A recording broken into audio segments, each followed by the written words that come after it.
Guys, may tanong ako sa inyo kung kayo nakaka-receive ng gantong notification sa cellphone nyo, ano kayang mafe-feel nyo? Bali yung mga amount na yan is yung mga amount na nare-receive kong payments sa mga clients kung saan ginagawan ko sila ng video para sa YouTube channel nila. So isa akong freelancer na ang service na ino-offer ay video editing. Tapusin mo yung video na to Listen, look, and listen, and learn. para magkaroon ka ng idea kung paano nga ba nabago ng freelancing yung ibang aspect ng buhay ko. Welcome back guys sa my YouTube channel. This is Joseph, your financial advisor from Full Life and isang freelancer. Sa channel na to guys, sinishare ko yung tips, recommendations, and best practices na ginagawa ko para at least makakuha ko ng clients, makapag-provide ako ng service, and kumita ng pera through freelancing. And at the same time, nag-share din ako ng tips about financial literacy. Kaya sino mga nakaka-relate sa gantong scenario? Yung tipong gigising ka ng 5 a.m. or 6 a.m., magpe-prepare ka ng almusal, maliligo, and then aalis ka ng 6 or 7 a.m. para makarating ka, makaabot ka sa oras mo sa office. It's either 8 a.m. or 9 a.m. So makipagsabayan ka sa sobrang dami ng bumabiyahe na tao papasok sa opisina. And at the same time, mas magastos din ang pagpasok sa opisina. Kailangan mong gumastos sa pagkain mo, sa pamasahe, syempre. And then sometimes, nagkakaroon ng ayaan yung mga magkaka-workmate. It's either kumain sa labas or uminom sa labas. So usually, dati nung nasa corporate din ako, ganyan talaga yung usual na scenario. So nakaka-relate ako, and let me know kung nakaka-relate ka din. Let me know kung saan ka nag-work, kung sa BPO ka ba or anong industry. Tsaka alam mo yung feeling na may boss ka, meron kang sinusunod na deadline, meron kang dapat ma-hit na quota, meron kang time in, time out, malate ka lang ng ilang minuto, bawas sa sahod. May mga chances na may mga company na hindi nag-offer ng overtime. May chances din na ang hirap magpa-approve ng leave. Minsan kulang kayo sa tao, di ba? Yung workforce nyo is hindi enough doon sa workload na meron kayo. Di ba? Sobrang, kumbaga, ito yung amount ng work and then kakaunti lang yung manpower. Ang tendency is, if nagpaplano kang mag-leave, ma-approve yung leave mo, pero during that leave, anong ginagawa mo? Yung work mo pa rin. Gago! So parang, di ba, nakakainis sa part ng isang employee na nagplat ng leave, yung expectation niya na hindi na siya mag-work during that time is hindi rin na-satisfy, which is nag-work pa rin siya, tumatawag yung client, tumatawag yung manager, or merong deadline pala na dapat tapusin ng araw na yon.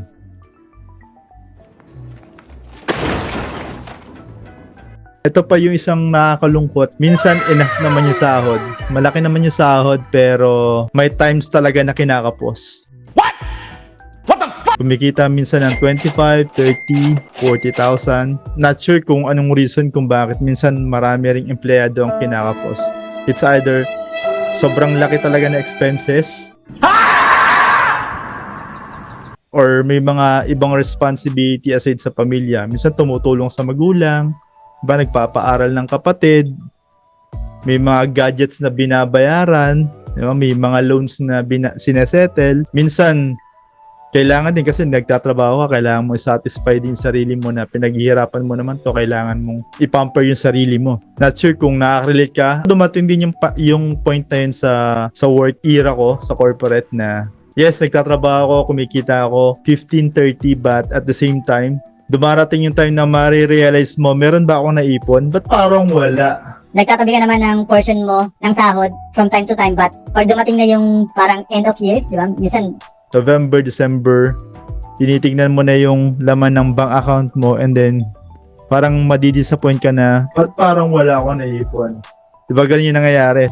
Not sure kung nakaka-relate kayo, but ako, usually ganun yung nangyari sa akin during that time na nasa corporate ako. Mari-realize mo na puro ka na lang trabaho. Monday to Friday, nagtatrabaho ka. Minsan, 'di ba, Monday to Friday nag-OT ka. At the same time, nadadali rin minsan yung Sabado or Linggo, which is dapat nakadedicate na sa family and kay Lord. Sunday, dapat rest day, dedicate natin kay Lord. Ayun, so sobrang dami kong sinabi.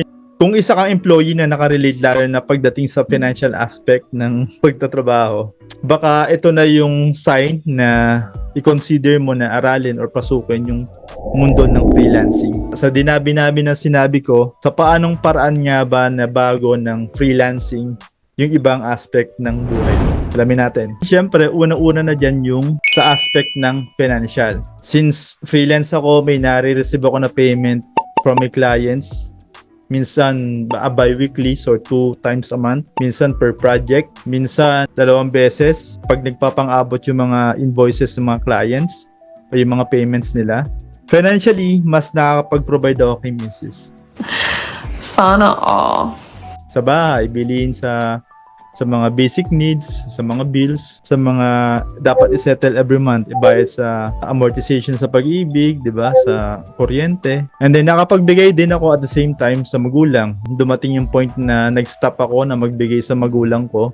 But ngayon kahit papaano, unti-unti nakapagbigay na uli ako kahit na maliit na halaga. But I know for a fact na appreciate ni nanay yung binibigay ko na amount sa kanya, even though hindi na siya ganun kalaki katulad ng dati na nasa corporate ako. But I'm looking forward na dumating yung time na mas malaki na yung ma-provide ko, mabigay ko sa magulang ko. And then matulungan ko rin yung ibang kapatid if just in case need nila ng financial assistance. Pwede mangutang para at least hindi na tumubo, di ba? And syempre, yung pinaka-importante sa lahat, nung nag-start ako mag full-time ng freelancing and mas nakilala ko si Lord, mas nabuksan yung isipan ko sa paglalaan ng percent ng kinikita ko and kinikita namin ni Mrs. kay Lord. So, mas nakapag-provide kami sa church activities. Nakapag-tights kami ng bukal sa kalooban namin na pag kinompare ko yung tinatights ko during ng nasa gantong panahon compare last year and today, I can say mas blessed, mas pinagpala. So, binabalik ko lang din kay Lord yung mga blessings na natatanggap ko kasi hindi naman ako makaka-receive ng ganyan kung hindi naman talaga dahil sa kanila. Since kumikita ako ng consistent, andyan na rin yung aspect na nagkakaroon ako ng peace of mind. Nagkakaroon ako ng peace of mind, syempre, once na napoprovide ko yung needs ng bahay na to, nakapag-provide ako kay Mrs., may peace of mind din si Mrs. Kung may peace of mind si Mrs., syempre, ang balik niyan, may peace of mind din si Mr. It's a win-win for Mrs. and for me. Syempre, pag nakapag-provide ka kay Mrs., Gusto ko, happy ka! happy siya. Kung happy siya, syempre, happy ka rin. Win-win pa rin. Dumarating din yung time na if may gusto kami bilhin, it's either maliit na bagay man yan or medyo malaki yung amount. Pag kinompare ko yung dating wala pa ako sa freelance, hindi pa ako nagkakaroon ng gantong number of clients. Sobrang challenge para sa amin yung bumili ng ganito. But ngayon, nalalaanan na namin ng amount. Minsan, meron na talagang budget. And then at the same time, nakagala na rin kami. If dumating yung payment ng client, parang gusto naming pumunta sa gantong lugar, for example, sa Tanay, or usually kasi Tanay lang yung pinupuntahan namin. Mag-set aside na tayo ng gantong amount para makapag-unwind tayo, makapunta tayo ng Tanay. So usually, ganun yung nagiging scenario. Mas productive since nasa bahay lang naman ako, 'di ba? Kaya ko makapag-work para sa mga client ko. Harap lang ako sa computer ko, mag-edit ako ng videos nila and then send ko sa kanila. Mas productive. And then isa sa best thing na nakaka-proud as freelancer is natutulungan mo yung client mo sa mga task na hindi nila gamay or sa mga task na sobrang kumakain ng oras nila. Sobrang importante ng time nila. So, ang ginagawa nila na lang nila is nag-hire na lang sila ng someone para gawin yung task na ayun, video editing, mga virtual assistants, social media management, and etc. Para at least makapag-focus sila doon sa bagay na kung saan sila magaling. For example, pagbebenta ng bahay, if coach sila, di ba? Or anything na related sa business nila, makapag-focus sila doon sa may business nila. And then last, nung nag-start na kahit papaano maging consistent yung client ko, dumarating na yung time na mas nagkakaroon ka ng lakas ng loob na mag-set ng mas malaking dreams or mas malaking goals. Kasi unti-unti nang nabuo yung confidence mo na ay kaya ko pala. Ayun yung ilan sa mga aspect na nabago nung nag-start na maging okay yung freelancing journey ko. Bibigyan ko kayo ng ilang mga ginawa ko kung bakit ako dumating sa time na ayun, nagkaroon na ng consistent na kita and client pagdating sa freelancing. So, syempre, number one, from financial advisor na nothing or na work which is a commission based, nag-transition ako into freelancer. I'm not saying na hindi na ako financial advisor kasi affiliated pa rin naman ako sa ProLife UK. So, nag-aral ako ng mga tutorial sa YouTube. Number one yan kasi hindi naman lahat alam mo. Kung may gusto kang bagay na matutunan, syempre YouTube and Google, isa sa mga option mo yan. Since free and available naman siya anytime as long as meron kang internet or meron kang resources. And then, andyan din yung sumali ako sa mga Facebook groups. So, sobrang laking tulong ng Facebook groups kasi doon sa mga groups na salihan ko is nag-share na sila ng mga best tips and practices. Nag-share din sila ng mga scenario which is most likely as freelancer, nakaka-relate ako. Marami akong natututunan. Sobrang laking tulong kasi pare-parehas kayo ng mindset. Kung andun ka sa Facebook group na yon, kumbaga mas maano yung eagerness mo na mas matuto and mas maging successful sa freelancing business na pinasok mo. And then ito pa, yung isa kong ginawa, kahit pa paano during on the third or fourth quarter ng 2022, may paunti-unti ng clients and income na pumapasok from freelancing. So, ang ginawa ko, nag-decide ako na mag-enroll, mag-take ng mga paid courses. So, hindi ko na dapat tipirin yung sarili ko. Dapat mag-invest na rin ako sa knowledge. YouTube, Google is okay. But, kung may chances ka na, kung may resources ka na para mag-enroll sa mga courses na gusto mong i-focus, go. Kasi sobrang laking tulong yan. Sobrang laking balik niyan, lalo na sa freelancing business mo.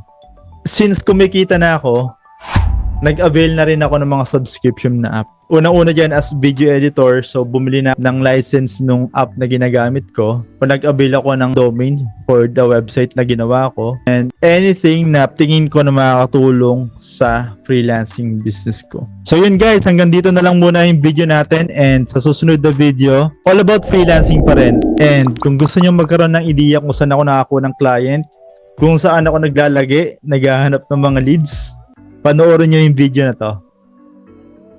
Diyan, sobrang laking tulong yan para sa mga nag-start ng freelancing.